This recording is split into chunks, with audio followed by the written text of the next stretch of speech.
Okay, I want you to picture a specific moment in time. It's May 2024, Right. and the setting is an office in Brighton. Nice place, seaside town, lots of creative energy. I can picture it. You are Richard Hargreaves. You're the founder. You're sitting at your desk. The coffee has probably gone cold, and you are just staring at a spreadsheet on your laptop screen. The classic entrepreneur pose, staring at the numbers. Exactly. And if you look at these numbers, purely from an accountant's perspective, everything is green. And green is usually good. Green means growth. Green is what you want. Revenue is up, and not just a little bit, it's up significantly. The client roster has actually tripled in the last 18 months. Tripled. Yeah. I mean, if you were to just take a snapshot of this business, it's called Clearwater Digital, and put it on a slide deck for investors, they'd be popping champagne. You'd be the poster child for small business success. Absolutely. But here's the twist, and it's the real reason we're digging into this case study today. Richard isn't celebrating. He's not popping champagne. Yeah. He's staring at that screen, and the main thing he's feeling is panic. He feels like he's drowning. It's the classic paradox, isn't it? The success trap. We see this so often in the data, but it's rarely talked about with this level of visceral detail. Right, because the narrative is always hustle until you make it. Nobody tells you what happens when you actually make it, and the entire infrastructure just breaks. The wheels come off. Completely. Richard's agency is booming, sure, but the internal machinery is just grinding to a halt. We've got access to his internal business analysis report, and there's one number that just screams at you. What is it? Administrative overhead. It has swallowed 34% of all billable hours. Oof. Let's pause on that for a second. 34%. I know. That is more than a third of the entire workday. Gone. Just vanished. If you think about an agency model, what are you selling? You're selling time and expertise. Right. If 34% of that inventory is being burned on things that don't generate revenue, scheduling, invoicing, data entry, you aren't running a lean agency anymore. What are you running? You're effectively running a paperwork factory that, does a little bit of marketing on the side. And the human cost of that is what really struck me in this report. Yeah. His employee turnover was hitting 28%. 28? That's catastrophic. It's huge. And this isn't because he was a bad boss or, the pay was terrible.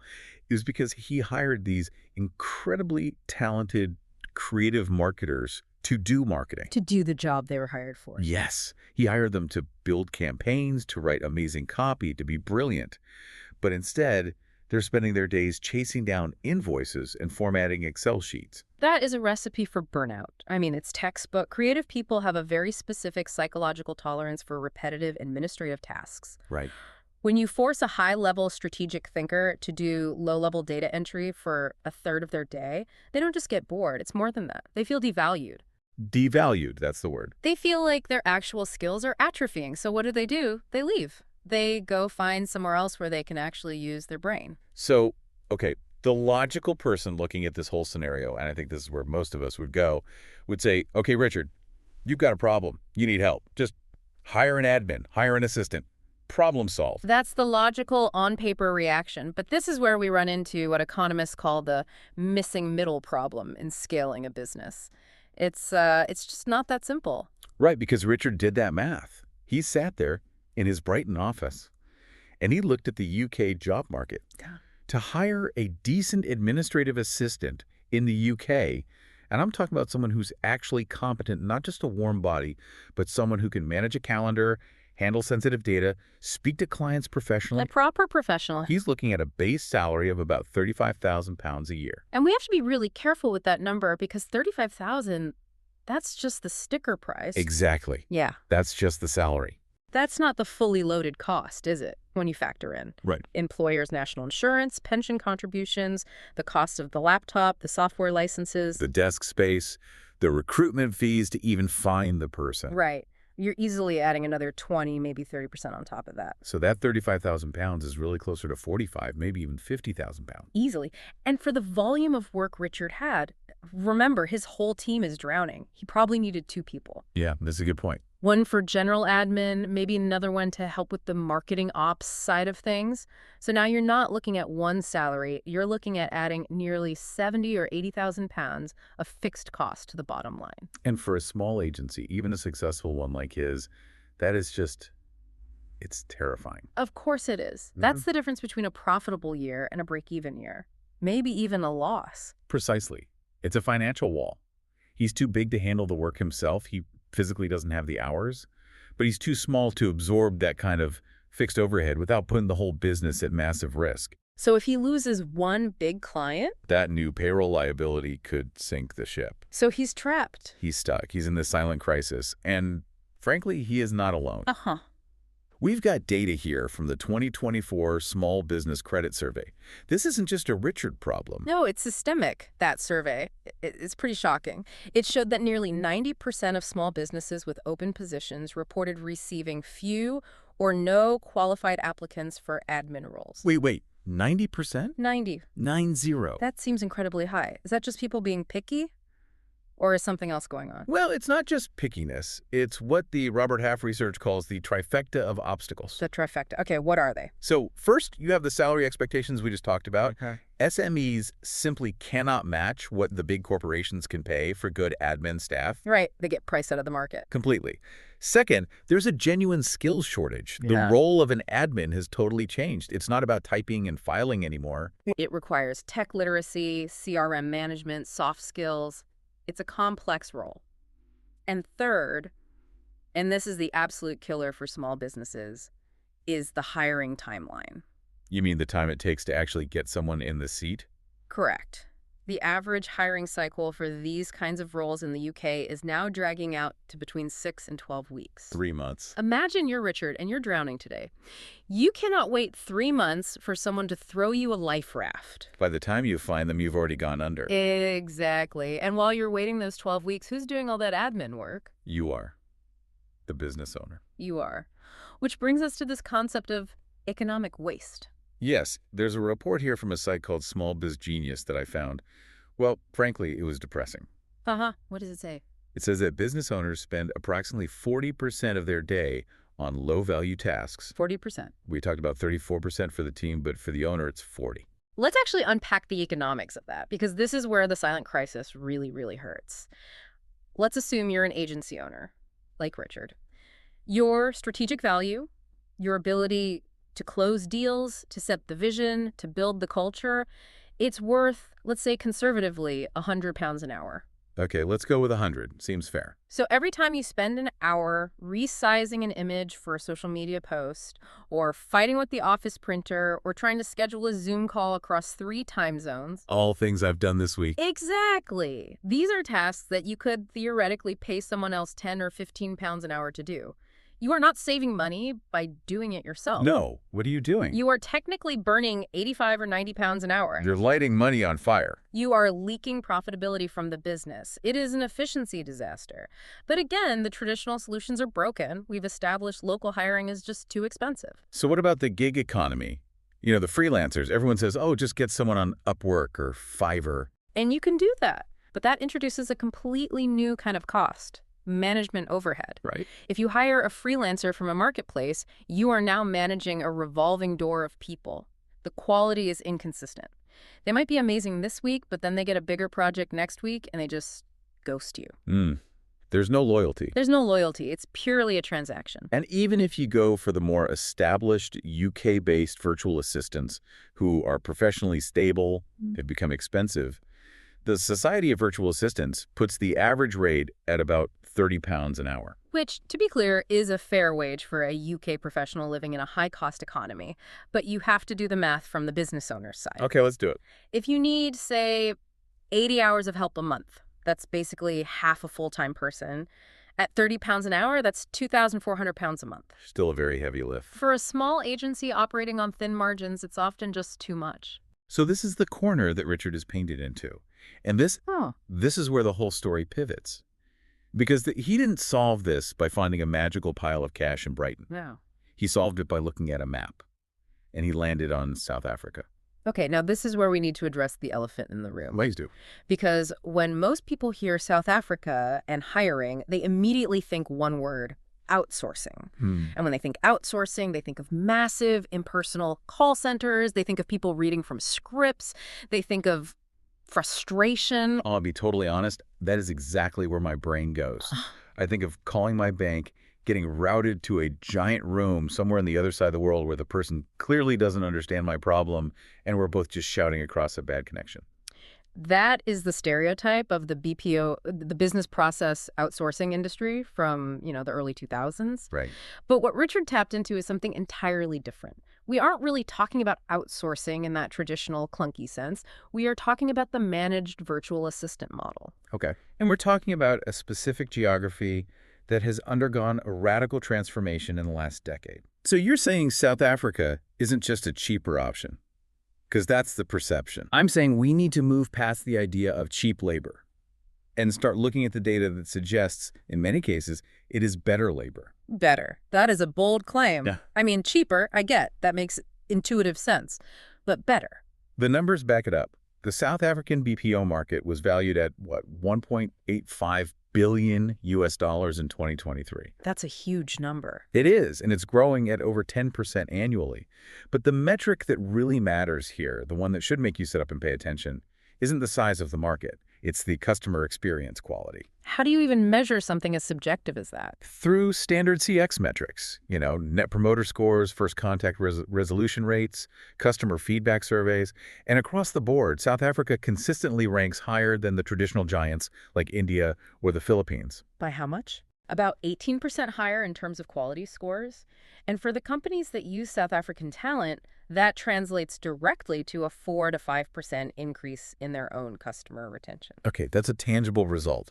If I can keep 5% more of my customers just by changing where my support staff sits, that's huge. It's a massive competitive advantage. But why? What is the secret sauce? Is it just better training programs? Training is definitely part of it, but there are structural advantages that South Africa has, which other regions, they just don't. We call them the big three differentiators. Okay, walk us through the big three. What's number one? The first is something called linguistic neutrality. Linguistic neutrality. That sounds like a term from a linguistics textbook. Break that down for us. It refers to the accent and the intuitive use of the English language. South Africa is ranked 12th in the world for English proficiency, which is already very high. But more importantly, the accent you typically find in the business hubs, places like Cape Town, Johannesburg, is often described as mid-Atlantic. Mid-Atlantic. So kind of halfway between a British and an American accent. Exactly. It's crisp, it's clear, and most importantly, it's neutral to a Western ear. Now, why does that matter?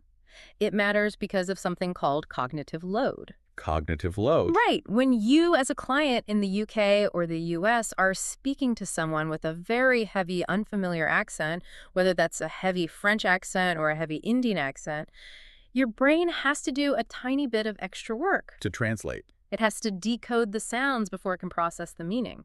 That's cognitive load. It creates friction. It's tiring over a long call. That makes total sense. I've definitely been on those calls where I'm focusing so hard on understanding the words that I actually miss the message. Precisely.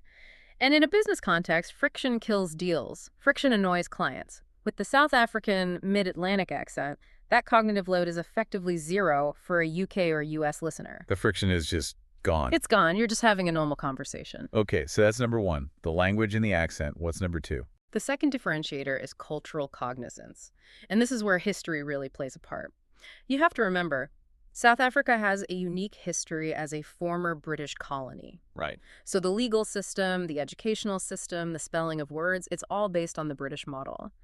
But at the same time, they've had massive exposure to American media, movies, TV shows, music for decades. So they're almost culturally bilingual in a way. That's a great way to put it. They get the jokes, they get the irony, they get the sarcasm. Sarcasm is huge. I mean, if you hire someone who takes everything you say literally and you're a sarcastic Brit, that is a recipe for disaster. It creates endless misunderstandings. But South Africans understand the unwritten rules of Western business culture, the norms of punctuality, nuance, communication style.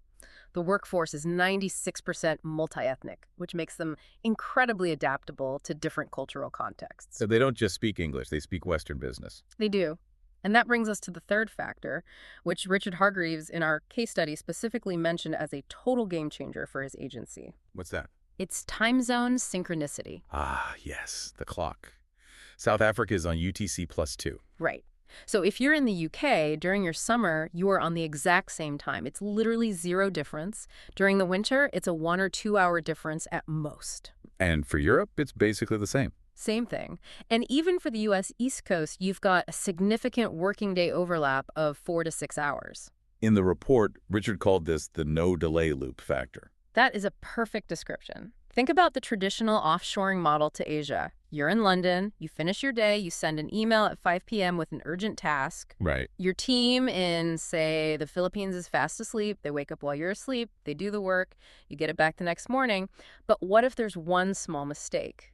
Or a question? You lose another entire 24 hours. Exactly. The feedback loop is a day long. With South Africa, it functions like a nearshore team. It's real time. You message them on Slack at 10 a.m. They reply at 10:01 a.m. You can jump on a Zoom call instantly. And Richard estimated that just this time zone alignment added 15% to their effective productivity. That's massive. 15% is huge. It changes it from outsourcing into just remote working. The geography becomes irrelevant. Correct. It integrates the team rather than separating it. So Richard sees all this potential. Yeah. He understands the big three, but he didn't just go onto a job board and post an ad for someone in Cape Town. He used a specific agency to facilitate this. And we're looking at the case study of an agency called VA Connect. Yes, VA Connect. And just for our listeners, that's pronounced like the letters, VA Connect. Right, VA Connect. Founded by a woman named Karen Van Zyl way back in 2008. And I think it's really important here that we distinguish between a marketplace and what VA Connect does, which they call a managed model. Oh, absolutely. Because to the uninitiated, they might look the same. You know, oh, I'm just hiring someone online. Yeah. But they are fundamentally different beasts. They are night and day. A marketplace is, like you said, an Upwork or a Fiverr. It's a self-service platform. You go on there, you sift through thousands of profiles, you read the reviews, you conduct all the interviews yourself. You are the recruiter. You are the HR department. And crucially, you are taking all the risk. 100% of the risk. If the person you hire lied about their skills on their profile, or if their internet connection is terrible, or if they just decide to quit on you with no notice, that's your problem to solve. So how does the managed model at VA Connect differ? They own the entire life cycle. They act as the employer of record. So how does their process work? I mean, how do they filter out all the noise and find the good people? Well, according to their internal documentation, they do what they call extreme vetting. Extreme vetting. I like the sound of that. They put every candidate through 3 separate personality and aptitude assessments before a client even sees a name. They have multiple interviews, including with the CEO or the heads of departments. Their stated standard is that they only allow highly skilled professionals with, and I love this phrasing, an innate sense of service. That's a high bar. Innate sense of service. Yeah. That's hard to test for on a questionnaire. It is, but it's absolutely crucial for an assistant role. And the key difference for the client, for someone like Richard, is what they call their strategy-first approach to matching. I read about this. It's not just about matching skills, is it? No, not at all. A marketplace matches keywords. You need Excel. Here is Bob. His profile says he knows Excel. A managed agency like VA Connect matches culture. How does that work in practice? They'll look at Richard's agency, Clearwater Digital. They'll see it's fast-paced, it's creative, maybe it's a little bit chaotic at times. They don't just need someone who knows Excel. They need someone who is calm under pressure, hyper-organized, and maybe a bit thick-skinned. So they're not just a recruiter, they're a matchmaker. Exactly. The client only gets to interview the shortlisted candidates after VA Connect has already done all that deep vetting. So you aren't looking for a needle in a haystack. You're being handed 2 or 3 perfect needles and asked to pick your favorite. And what about the risk? Who holds that? The agency holds the risk. If the match doesn't work out after a month, they'll find you a replacement. If the VA is sick or goes on holiday, they have protocols and backup systems. The client is insulated from that HR headache. Now, this leads into something that I found genuinely fascinating in the source material we have. Usually when we talk about BPO or outsourcing, the conversation just stops at hiring. You know, you hire the person and that's the end of the story. Mm-hmm. But VA Connect seems to have built an entire internal universe for these VAs after they're hired. This is the secret sauce of their model, and it directly addresses the biggest hidden cost of any kind of remote work: churn. Right, because if I spend 3 months getting someone up to speed, training them on all my systems, and then they quit, I'm right back to square one. It's a massive waste of time. It's a disaster. And in the traditional BPO industry, churn is notoriously high. People get burned out, they get bored with the work, they feel isolated, and they leave. So what has VA Connect built to prevent that? They've built an ecosystem around two core pillars. The first one is something called VA Varsity. VA Varsity. I love the name. It sounds collegiate. It is, essentially. And again, for our listeners, that's VA Varsity. It's an internal online learning platform, sort of like a corporate Udemy. Okay. Now think about why this is so important. In a freelance model, if your VA doesn't know how to use the latest AI scheduling tool or the newest version of HubSpot, whose problem is that? It's my problem. I either have to teach them myself or pay for them to take a course, or I have to fire them and find someone new. Right. With VA Varsity, the agency provides the upskilling continuously. They're constantly creating new courses to bridge skill gaps before the client even notices they exist. It keeps the talent pool fresh and relevant. And I'm guessing this is a benefit for the VAs themselves. Of course. And crucially, it's free for them. They feel like they're growing, like they're on a genuine career path. They aren't just stuck in a dead-end admin job. Okay, that makes sense. What's the second pillar? The second pillar is even more interesting to me. It's a program called Atomic Energy. Atomic Energy. That sounds like a superhero team. It does, doesn't it? But it's actually a comprehensive wellness program. And this touches on a deep truth about remote work that we often ignore, which is that isolation and burnout are the ultimate enemies of productivity. For sure.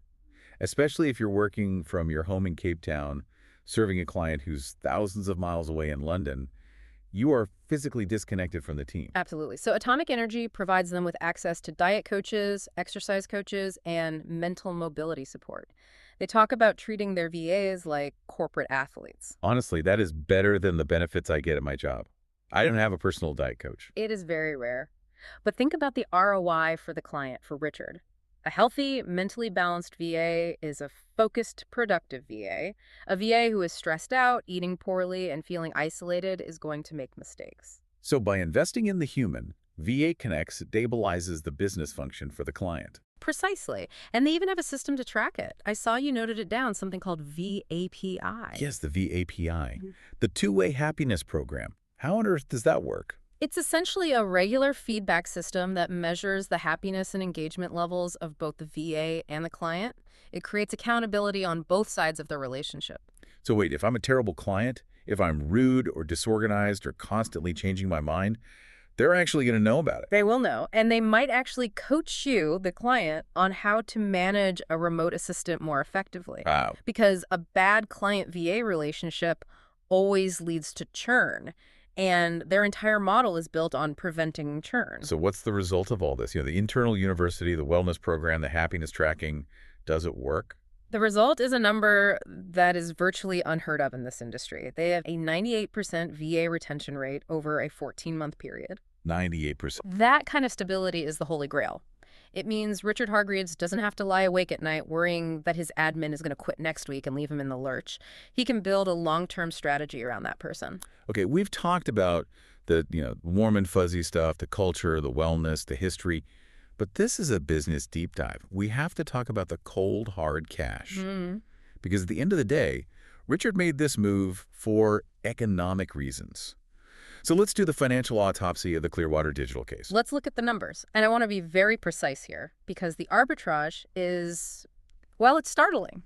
So just to recap, the local UK option for Richard, which was hiring 2 staff members, was going to cost him a fully loaded £70,000 a year. Correct. That was the financial wall he couldn't get over. So instead, he hired 2 people through VA Connect, 1 full-time administrative VA, and 1 half-day marketing VA. Yep. And the total annual cost for that combined solution was approximately £27,240. Whoa. Okay, let me just run that back. £70,000 versus $27,000. It's a big difference. That is a direct cash saving of roughly £43,000 per year.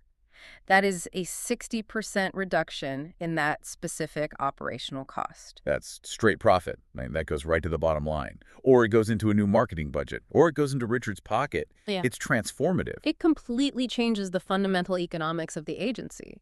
But to understand how that is even possible, we need to look at the pricing packages. Because they're not priced in pounds, they're denominated in South African rand. And the exchange rate is the magic key here. It is. So VA Connect has different tiers and packages. Let's just look at a standard general VA package for a full month. That's 150 hours, so basically a full-time job. Okay. The list price for that is 32,250 rand. 32,250 rand, which for most of us is a bit of an abstract number. It is. So let's convert it. Exchange rates obviously fluctuate, but if we use the rate mentioned in the report, which was roughly 23 rand to the pound, you're looking at about 1,400 pounds a month. 1,400 pounds a month for a full-time, university-educated, native English-speaking professional. Correct. I have to be a skeptic here for a second. That sounds too good to be true. Is there a catch? Is that a living wage in South Africa? We're not talking about a sweatshop model, are we? That is a very, very important question, and the answer is no. You have to look at the purchasing power parity. The cost of living in Cape Town or Johannesburg is significantly lower than it is in Brighton or London. Right. So that salary, in the South African context, puts someone firmly in the middle class. For the professional in Cape Town, this is a good, competitive, stable corporate job. For the client in Brighton, it is an incredible bargain. It's a genuine win-win arbitrage. Okay, that's good to hear. That makes me feel better about it. So it's about 1,400 pounds for a general VA. What if I need someone higher level, like an executive assistant? So their executive VA package, this is someone who can manage your inbox, handle complex travel, maybe run some personal errands for you, is listed at 37,500 rand for 150 hours. 37,500 rand, which converts to What? still under 1,700 pounds a month. Just compare that for a second to the UK market rate we talked about earlier. A UK-based VA at 30 pounds an hour would cost you 4,500 pounds for that same month. It's less than a third of the price. The economic leverage is just undeniable. And I saw they also have these bigger packages, right, with names like the Forge, the Summit, and the Apex. They sound like mountaineering expeditions. They're growth accelerator packages. Yeah. And this is really interesting for businesses that are ready to scale up aggressively. Let's take the top one, the Apex. The Apex. So this package gives you 100 hours of support per week. That's over 400 hours a month. Essentially, you're not hiring a person anymore. You're hiring a small department. But managing a whole department sounds like a lot of work in itself. But that's where the structure is clever. With these big packages, you get a dedicated executive virtual assistant, an EVA who acts as your single point of contact. So I don't talk to 5 different people. No, you just talk to your EVA. Your EVA then manages the backstage team of specialists, the marketers, the designers, the admin staff on your behalf. It's like hiring a chief of staff who comes with their own built-in army. That is the perfect analogy. It completely solves the management overhead problem we talked about with hiring freelancers. That's brilliant. So let's circle back to Clearwater Digital. Richard Hargreaves estimated that the true economic benefit wasn't just that 43,000 pound cash saving. No, and this is the real so what moment of the whole case study. The cash savings are great, they're easy to calculate, but the real value came from what he called the recaptured billable hours. Because he and his team finally stopped doing admin. He stopped doing admin. His top creative staff stopped doing data entry.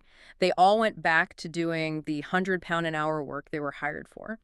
When he factored in the value of that recaptured time, the total benefit to the company was closer to 85,000 pounds a year. 85,000 pounds. Yeah. That's enough to hire another senior creative in the UK or to fund a massive marketing campaign. And look at the operational metrics. His admin overhead, which was that suffocating 34%, it dropped all the way down to 12%. And here's the kicker. His client satisfaction scores actually rose by 11 points. Because his team was finally focused on the clients again. They weren't tired and grumpy from doing paperwork all day. Precisely. The quality of the core product, the marketing work improved because the distraction was removed. Okay, so the money makes sense. The quality makes sense. But I want to talk about speed. Because in that silent crisis we described, a huge part of the problem was the 12-week hiring cycle. If I decide today that I'm drowning, I don't want to wait until next season for help. This is a major friction point for SMEs. In the UK, you post the ad, you wait for the CVs to trickle in, you do the interviews, you make an offer, then the candidate has a 1-month notice period at their old job. It just drags on and on. It's a lifetime in the world of a small business. VA Connect's typical cycle is 2 to 3 weeks. From the moment you first inquire to the moment you have a working VA logged into your systems and starting their first task. 2 to 3 weeks. How is that even possible? Because they're constantly recruiting and vetting. Remember that high bar they have? They maintain a bench of pre-vetted talent that's ready to go. They aren't starting from scratch every time a new client calls. And they offer something in their documentation called a handover and training service. What is that? This addresses what I call the hit by a bus factor. We all have that fear, right? Mm. If my assistant, who knows everything, quits tomorrow, I am completely screwed because all the knowledge is just in their head. Exactly. With this managed model, VA Connect manages that knowledge transfer process.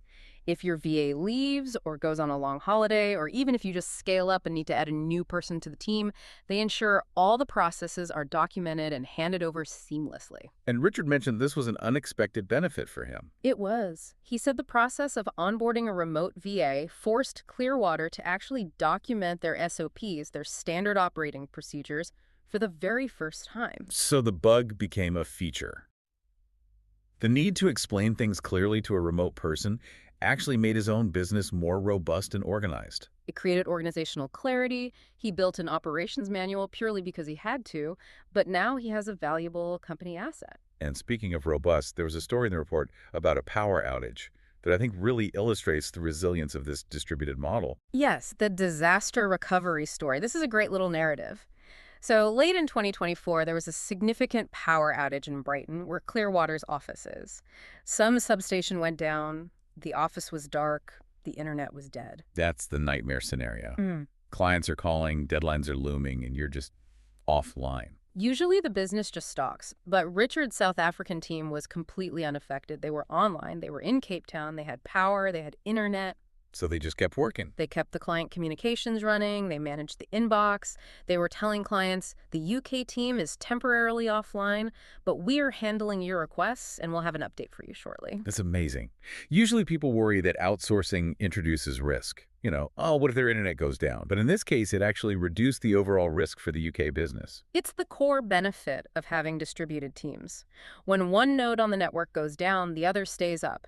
It effectively gave a small agency in Brighton a global disaster recovery capability that usually only big banks can afford. Now, I do want to touch on security for just a second, because the idea of handing over my client data, my passwords, all the inner workings of my business to someone in another country, that makes me a little nervous. And it should. You should always be paranoid about your data security. So how do they handle that? How do they make sure everything's safe? VA Connect uses a specific tech stack to mitigate this risk. They operate primarily on a platform called Bittrex 24 Cloud. Bittrex 24. It's a secure, enclosed digital workspace. And the key thing to understand is that the client's data is not stored locally on the VA's personal hard drive. Oh. It stays in the secure cloud environment. The VA accesses it through a secure portal. So if the VA's laptop gets stolen from a coffee shop, my sensitive client data isn't on it. Correct. And on the legal side of things, South Africa has a very robust data protection act called POPIA, the Protection of Personal Information Act. And it aligns very closely with the EU's GDPR framework. So from a legal and compliance standpoint, South Africa is very tightly regulated. This isn't the Wild West of data. It's a mature, modern legal environment. That is very reassuring.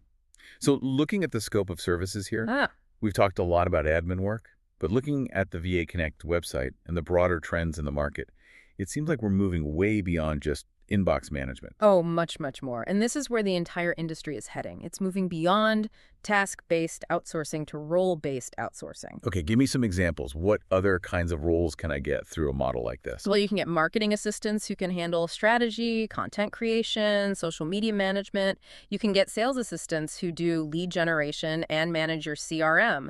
They even offer high-level technical roles like software engineers and project managers. Wait, really? Software engineers? Yes, South Africa has a booming and very talented dev community. So you could theoretically build out your entire development team using this model. You absolutely could. And for those high-level technical roles, the cost savings become even more dramatic. A senior developer in the UK is easily 80 or 90,000 pounds. In South Africa, you can get incredible talent for a fraction of that, still working in the same time zone. It's interesting that you mentioned the strategy part of the marketing role, because in the Clearwater case, Richard hired his marketing VA just for admin tasks, but she ended up doing high-level client liaison work. Yes, that's right.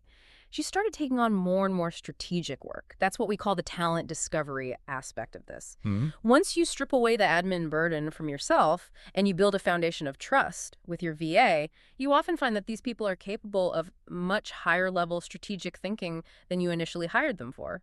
It proves that geography doesn't define capability. Just because someone's salary costs less in a different economy doesn't mean their brain is worth less. It absolutely doesn't. And look, you have to look at the corporate validation.